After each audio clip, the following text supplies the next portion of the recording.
What if the one prophecy that terrified the foundations of power wasn't spoken by a man? What if it came from the woman that everyone was told to forget, to erase her? For hundreds of years, people whispered her name in shame, changed who she was, and hid the truth about her. Saint Mary Magdalene. There was the misunderstood disciple, the erased teacher, and the silent witness. Why should you learn about her if everything you were told was just a lie to keep you asleep? Something that is meant to keep you from remembering the one truth that could free your soul. Because there is a teaching, a prophecy, that is so strong that it shook the halls of power. No, it wasn't because it talked about fire and destruction. It was so dangerous because it talked about your own power. It woke people up. They were afraid of her because of what she knew, not what she did. Ask yourself, really think about it.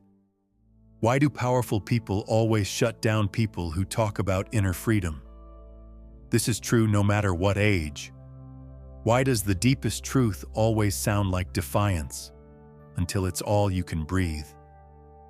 Maybe deep down you felt that the story the world told you about God, sin, and your own worthlessness doesn't match the strong, quiet voice in your soul. This message was written for you. You were meant to hear it, so it found you by resonance. You are about to find out what Mary really said would happen. It's not just history. Here we have quantum mechanics. Over hundreds of years of dust and denial, this is the secret teaching of energetic alignment that has been kept secret. You'll finally understand why what she said made empires shake, and why, at this very moment in history, they are coming back with such strong force. But watch out. This isn't a trip for people who just listen. This is not the truth. It turns something on. Every sentence is like a mirror that shows you the frequency of your own soul. You won't have to blindly believe everything that is revealed. You will have to have the courage to feel, the guts to be there, the will to remember. You will hear an interesting story if you only listen with your mind. When you listen with your heart and body's cells, though, you will hear yourself. This prophecy, which has been hidden by time and fear, is not about the end of the world. It's about how your old life is ending. It's about having your true one awaken. This feeling is making you want to turn away right now. If you do that, you might never see the part of yourself that Mary was trying to show everyone, the part of you that remembers who you were before you forgot. The free part of you that is already there. She was a woman before she became a myth. She walked with the living Christ before she was misunderstood for hundreds of years, called a sinner, and cast as a shadow. She wasn't a weeping servant. She was an equal, one who shares your consciousness. Saint Mary of Magdala. The whole world learned to stain that name because they thought holiness should never wear a woman's face. Power was never supposed to be so kind, smart, and aware. The stories that came after, the ones that were dark and full of shame and regret, were not true to her. They were just an idea. They were a veil that people who were afraid of her light put over it. She was not the sinner who was crying. She knew a lot about the holy mysteries. Her entire energetic field was used to listen, not just her ears. She listened with her heart. From where she was, she could understand what even the other disciples were having trouble with. The kingdom of heaven Christ talked about was not a place you go to after you die. She knew that. It wasn't a reward for being good. There was a state of being. You can tune into that frequency right now. This is the first key. Others looked to the sky for a king on a throne, but Mary looked inside herself like them. She looked for stillness inside herself instead of signs and miracles outside of herself. She found the truth in that stillness. In that holy silence, she found the source. She knew that we are more than just our bodies. We are electromagnetic transmitters that move and breathe. There is an electrical signal for every thought you have. There is a magnetic charge around every emotion you feel. Your state of being is an electromagnetic signature that you are constantly broadcasting to the universe as a result of your thoughts and feelings coming together. This kingdom was, in fact, the infinite living quantum field, which Mary knew. Everything in the world is made by an invisible ocean of endless possibilities, energy, and intelligence. She also knew this field had one simple rule: it doesn't do what you want it to do. You can't get it to listen to what you say or pray for it. You can be sure that it will respond exactly to who you are.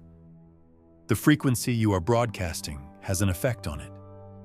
In the lost Gospel of Mary, which was found in the sands of Egypt many years later, her voice finally comes back. It is calm, beautiful, and doesn't say sorry at all. She doesn't talk about sin, punishment, or the need for a savior from the outside. She talks about what she knows as she talks, I remember. She talks about freedom. For her, salvation never meant following a rule from the outside.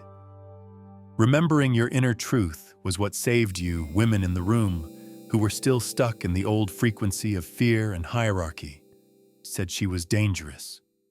They were scared. Why do you talk about things that can't be seen? They asked her. Why do you talk about these hidden worlds?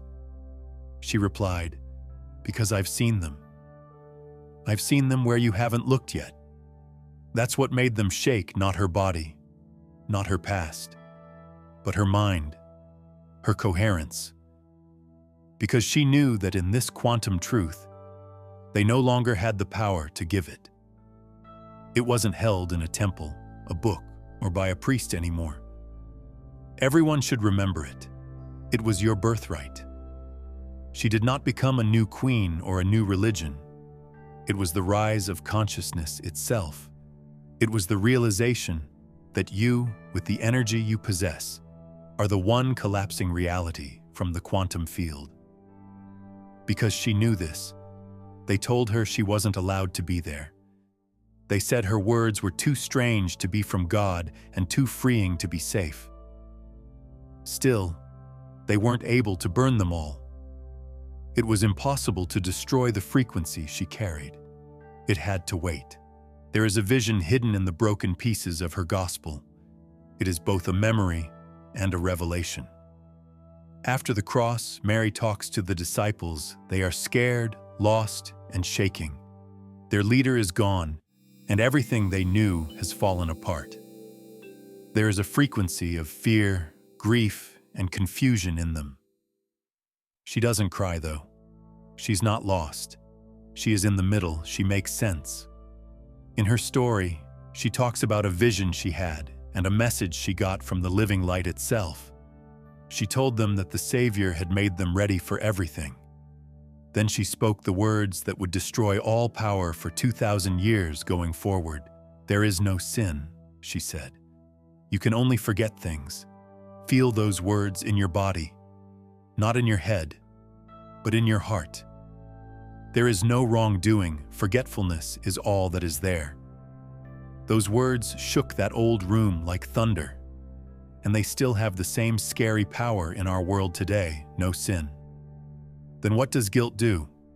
What happens to shame, guilt, and not being good enough?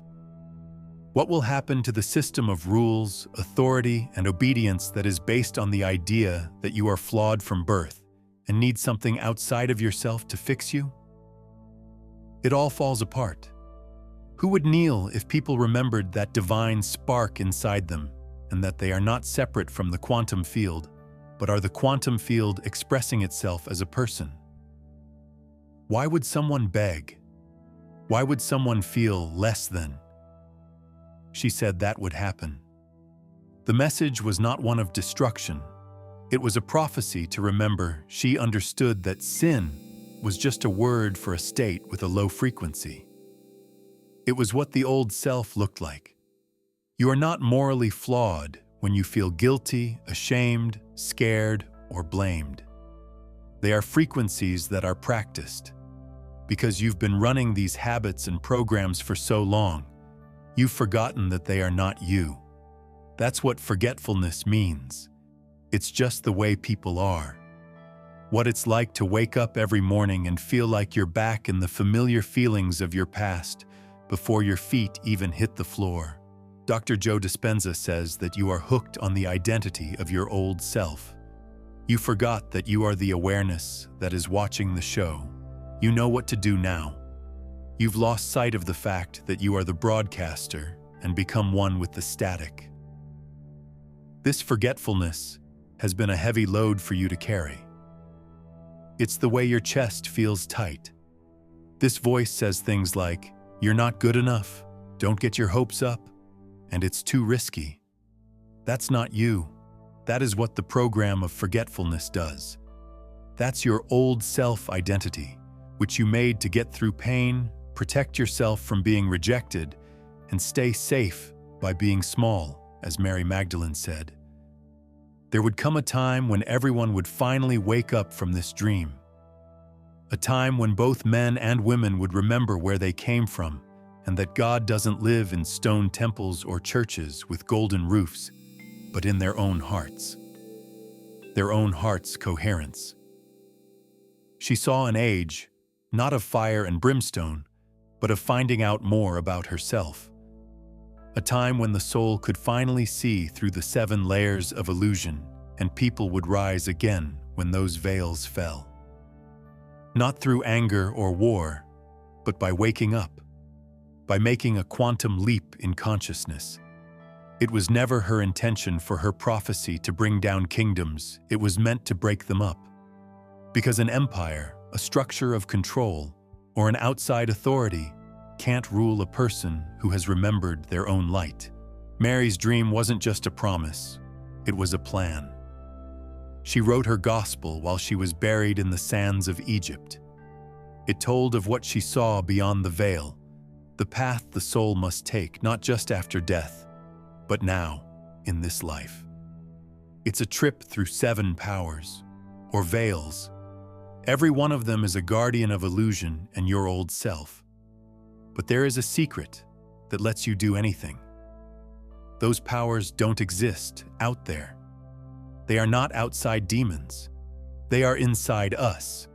These are the 7 main speeds of forgetfulness. The old self is made up of the programs you have practiced and learned. They keep you broadcasting the same signal and creating the same reality over and over. Let's shine a light on them so we can see them, not judge them. In quantum physics, you are no longer the pattern when you observe it without becoming it. As the observer, you are. The observer is the one with power. Through fear comes the first veil, the first power. Fear isn't just a thought.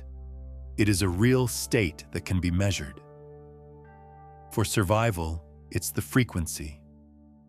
When you're scared, your body releases a lot of stress hormones, which make it hard to breathe and make your heart beat irregularly. You also become more focused on the problem. You are an electromagnetic transmitter at that very moment, broadcasting a chaotic, contracted signal of separation to the quantum field. Since the field is a perfect mirror, it must send you more experiences that are the same frequency. That's not a punishment. It has to do with physics. You're stuck. You are tied down by desire in the second veil. Not the soul's beautiful, creative desire, but the old self's hungry, hurting desire. The never-ending "I need," the sense that you are missing something. Here is the frequency of lack. Even if you say you want abundance, if your state of being is "I am not enough," you are broadcasting a lack. You are using the energy of your past to make a new future happen. The quantum field also doesn't hear what you say. It feels your frequency. The third one is not knowing. This is not knowing something. It's not wanting to look inside yourself. You make the choice to stay busy, distracted, and on the surface because you are afraid of the silence. You're scared to face your old self and the pain you carry from the past. You can't change your old programming when it's running on autopilot in the dark because you don't know anything about it. The fourth veil is anger or wrath. This is the explosion you feel when your illusions are in danger. That's how the old self feels when reality doesn't go according to plan. This choppy, jagged frequency is a strong signal that pushes the peace, love, and coherence you want away. Darkness or shame is the fifth veil. I am bad or I am broken occurs with this frequency. It's the power of guilt. This may be the lowest and most crowded frequency you can use. You have fully identified with the sinner program when you are vibrating here. You believe the lie. It is also impossible to receive the love and abundance that are on a higher frequency when you are in this state. You have turned on a channel that makes you punish yourself. The sixth veil is about being attached. This ties us down to what we think makes us who we are. We talk about our jobs, our relationships, our hurts, and even our wins. They are what the old self is, so we hold on to them. It's a sense of self that comes from the past. It feels like death to let go of someone or something.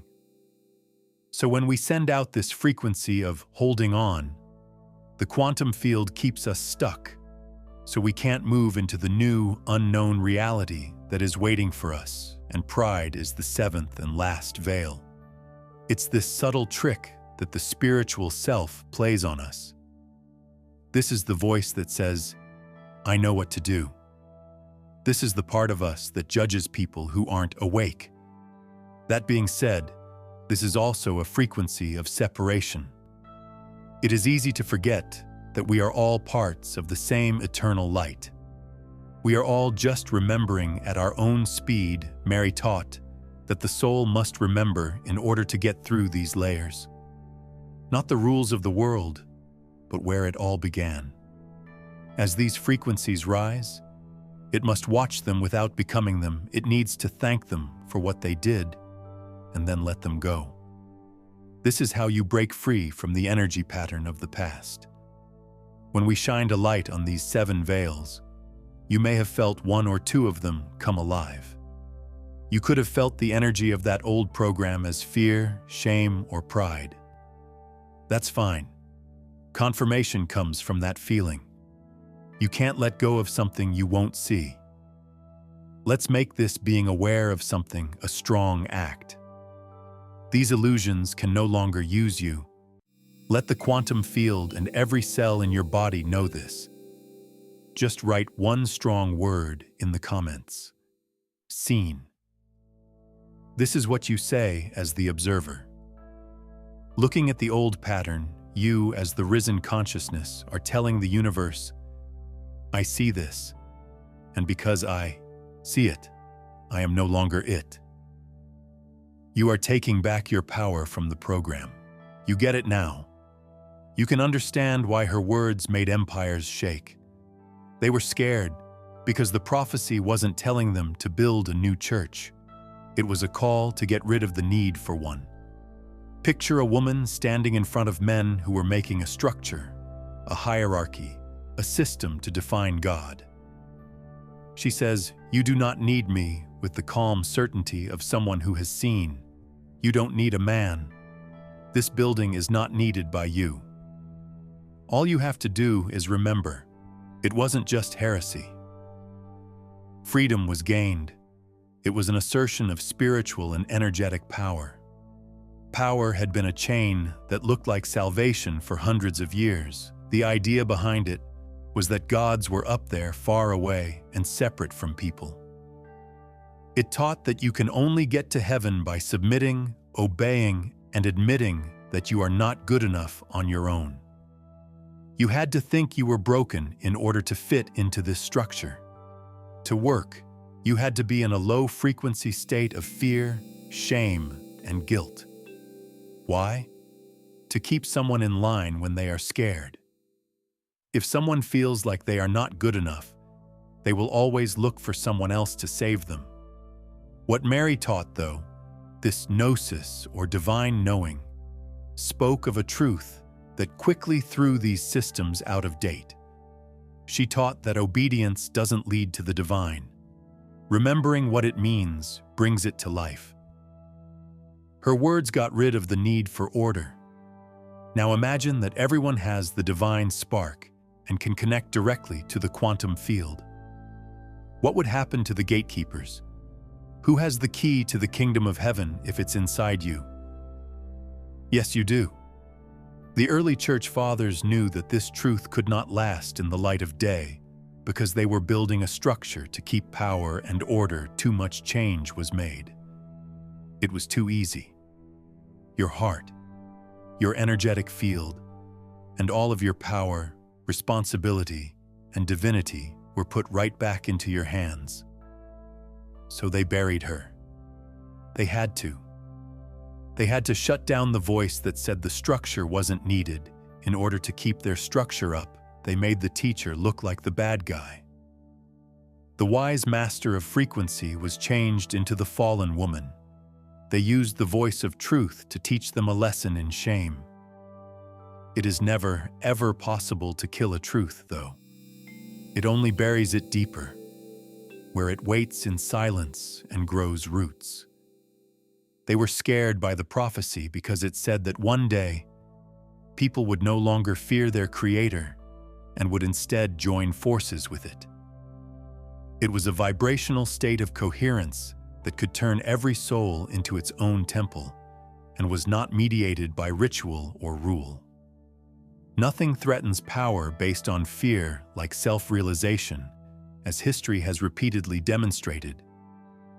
People can't be told what to do when they remember that the divine lives inside them and that they are making their own reality through their own frequency. No doctrine can explain them. They will never feel less than again. That's what the fear behind her words meant, not a revolt. Keeping in mind, because remembering is the end of being in charge, a quantum leap of the highest order. You are not the only one who will remember this. It's meant for everyone. In the quantum field, this transmission is a signal that makes sense. You are sending a ripple that awakens and resonates with other souls who are also ready to remember when you share this video, not just sending a link. You are consciously broadcasting this frequency of liberation. If you feel drawn to it, turn this light into something else and share it now. This is the truth that breaks down the old world. You are free now that you see things in a new way. You are a divine creator who is remembering how to tune in. You are not a sinner who needs to be saved. As this truth hits you in the chest, if you can feel the heavy weight of that old sinner program starting to fall away, I want you to make it real. Tell the quantum field about it.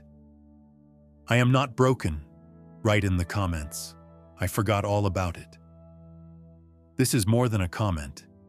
It is a deliberate break in the old signal that was passed down. The energetic story of your past is being changed by you right now, and the frequency for your future is being cleared. This was what she taught that wasn't allowed. They worked very hard to erase that part. What she knew about the resurrection. For them, the resurrection was a one-time event that showed that Christ had power over death. It was something that should be praised. Mary didn't think about the body at all when she thought about the resurrection. There was something about consciousness. It was the way to get out of the forgetfulness program. It was clear to her that resurrection was when the soul remembered its divine source and stopped bowing down to the 7 veils. It's when you stop identifying with your old self. This is how the observer effect works. Your old self, the one you made from your hurts, broken hearts, and disappointments, is not you. It is a method, It is a frequency that is used often. After seeing your life through that program for a long time, you think it's really you, so you keep pulling the same possibilities out of the quantum field, which makes the same reality over and over. The moment you die before you die is called resurrection. Once you take a step back, you can look at your old self without becoming it. Fear is an old thought that you see. You feel the old feeling of not being good enough rise in your body, but instead of becoming it or getting lost in it, you just hold it with awareness. This is just old energy leaving my body, you say. This is the program that is running. I'm not this person anymore. You are no longer the pattern as soon as you do that. You turn into the awareness that sees the pattern. That awareness, that witness, is your divine self. The risen consciousness is that. You stopped broadcasting the chaotic frequency of your past at that point of pure observation. You made a room that is open because you are aware. You have entered the quantum field. This is what Mary saw. This is what she was. She was the first person to understand that the resurrection was an inside job, so she was the first person to see the risen Christ. The frequency of her vibration was risen consciousness before the event even took place. She had the same amount of energy as the miracle these days. Psychologists might call this self-realization. Mystics from long ago called it gnosis. That's all Mary said. Seeing. She turned suffering into seeing. Every wound turned into a doorway. Every fear taught me something. Every moment of silence is a way to get back to the divine field. You can use this beautiful truth to connect what she taught to your life right now. You don't have to start from scratch to make this new, risen you. You already exist in that form, where you are healed, whole, abundant, and free. It is a stable frequency and a divine blueprint that is already there in the quantum field. It's not your job to go after it. It's not your job to earn it. It's your job to tune in. Your job is to become that thing. Becoming their vibrational match brings you closer to where they are. You stop practicing the frequency of the 7 veils, fear, lack, shame, etc., and begin practicing the frequency of your risen self right now. How? By feeling what that self feels now. Thankfulness. Being whole, peace. Having. This is the rising from the dead. The story doesn't take place 2,000 years ago. This very breath gives you the chance to make that choice from the old identity to the new. It's like a quantum leap. This is your choice. He rose from the dead right now, not in a book, but in this very breath, in this very moment. You can choose to broadcast the frequency of the new self instead of the old self's frequency. Let's make this new frequency permanent. Let's let the quantum field know that you are ready with a clear, coherent signal. I want you to say what your new alignment is in the comments. Write, "I am tuning in." As you type those 3 words, feel their power. This is your order. You, the creator who is aware, are choosing your new station. You are broadcasting and receiving a frequency that is being received by every atom in your body and the entire unified field. The self you've always been is evolving into a vibrational match. A prophecy always has a time and place. When people forget, time gardeners itself, waiting patiently until the truth blooms again. Mary's words went to sleep for almost 2,000 years. The words were written on parchment and buried under translations, denials, and dogmas. But as we are learning, silence can only last for so long. And in this time, with all the noise, distractions, loneliness, and spiritual hunger, her prophecy comes true again. It's not just beating, there is a roar. Because what she said was never meant for her time.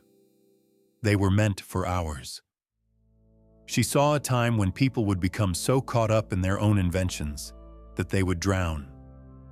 There was a time when we put more value on what we could see, technology, wealth, images, than what we couldn't see, truth, wisdom, essence. We would sometimes get so caught up in our own reflection in the mirror that we forgot we were looking at ourselves.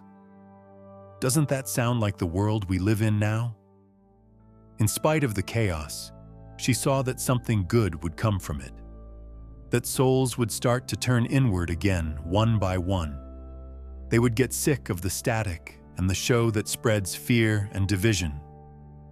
Not for priests or prophets, but for presence. They would start to look, to be still, to be honest.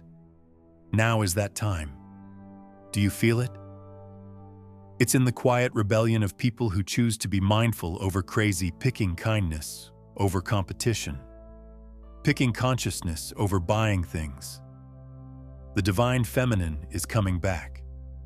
This is the intuitive, heart-centered, coherent energy that was banished from our holy books and power centers for a long time to keep things in balance, not to dominate.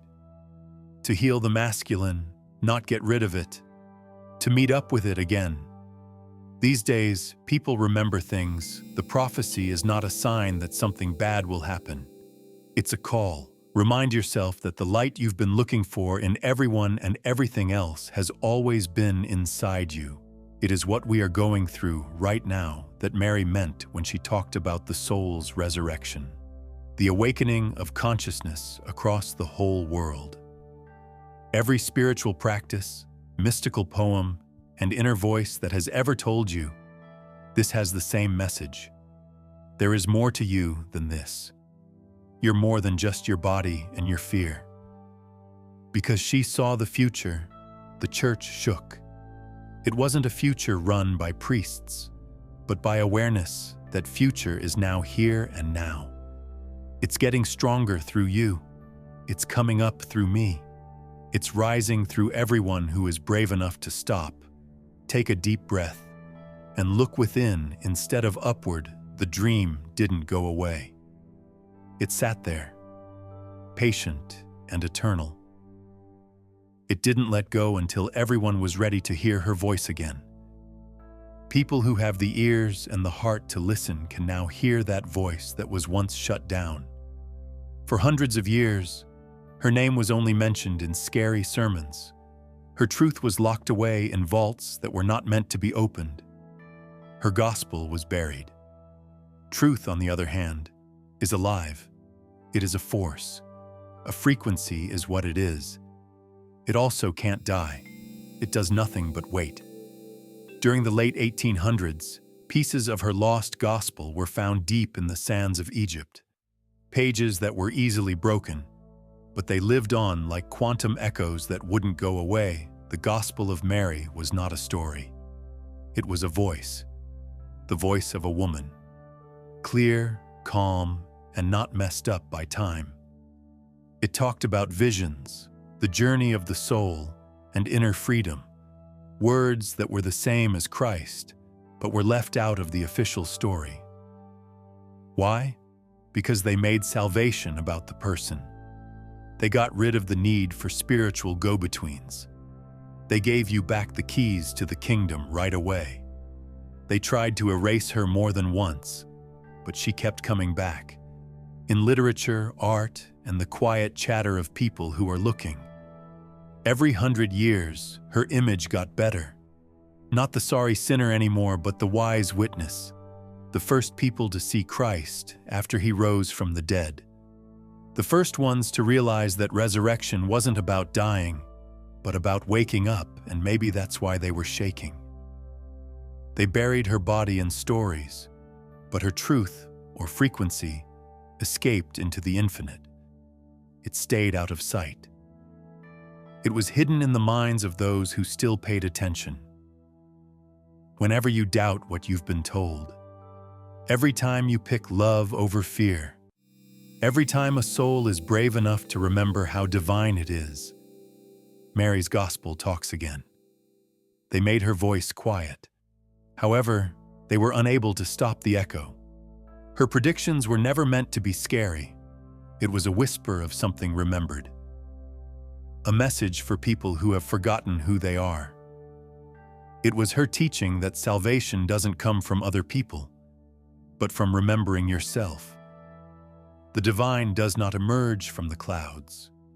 Rather, it emerges from within your own consciousness. The kingdom is within you, she said, holding up a mirror to humanity as Christ himself, and maybe more than anyone else. She knew what those words really meant. They are a rule in quantum mechanics. The prophecy was always inside of you. It hid in the silence between your breaths, ready for you to hear it. Mary did not come to make people follow her. She came to wake up the mirrors. Her reflection would help those souls remember who they were. When you hear what she said today, don't think about the past. Look inside. Because her prophecy is fulfilled the moment you truly remember that the divine breathes through your own pulse, that you are the one broadcasting the signal, and that you are the observer collapsing your reality. She saw this age. She saw you. She saw people wake up from their sleep. She saw that truth was finally stronger than fear. She also knew that one day, people would no longer be scared of heaven. Heaven would shake before people woke up. The church was afraid of her because she spoke too soon about the future. But you are that tomorrow. You are the fulfillment of that prophecy. You are the voice she heard rising. Feelings that were stirred by this message should not go away. They may be deep, ancient, or true. It's not just a video. People who are ready to break through an old timeline and become the person they were always meant to be can come together at this frequency. Let people know you're there. Talk to your future self, the quantum field, and me as well. What do you think? I am ready to remember. This can be your energetic signature, a wave you send out that says you are awake. To keep this frequency going, like this video, please share it so that someone else can find their way home. Also, subscribe not just to this channel, but also to this new frequency. Join the process of your soul's growth. We all need to make this change, not just you. And the more of us who live in our highest truth, the more our world should start to show us its beauty. You're not the only one who feels this way. You are a part of a whole world's resurrection. You will never forget who you are, even now that you are starting to remember. The time for your old self is over. Your new self is already here, and the real world is listening.